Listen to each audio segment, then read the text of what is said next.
সকল রাজনৈতিক নেতা নেত্রীদের কাছে আমার স্বনির্বন্ধ অনুরোধ, আপনারা দয়া করে রাজনৈতিক মঞ্চে উঠে দেশের উন্নয়নের কথা বলুন, দেশের শিক্ষা ব্যবস্থার উন্নয়নের কথা বলুন, গরিব মানুষের উন্নয়নের কথা বলুন, দেশের অর্থনৈতিক উন্নয়নের কথা বলুন, যুব সমাজের চাকরি বাকরির কথা বলুন।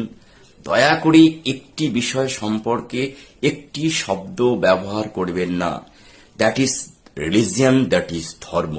রকিবুল ইসলাম এবং তন্ময় হালদার প্রশ্ন করছে, স্যার, সাম্প্রদায়িক দাঙ্গা বলতে কি বোঝায়?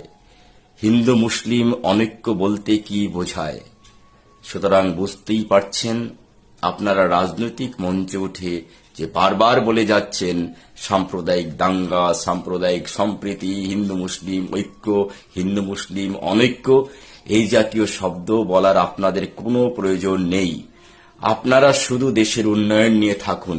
ছেলে মেয়ে একসঙ্গে ছোটবেলা থেকে থাকতে থাকতে ওদের মধ্যে সম্প্রীতি এমনিতেই গড়ে উঠবে।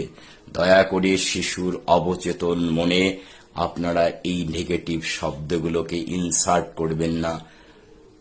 ধন্যবাদ আপনাদের সকলকে।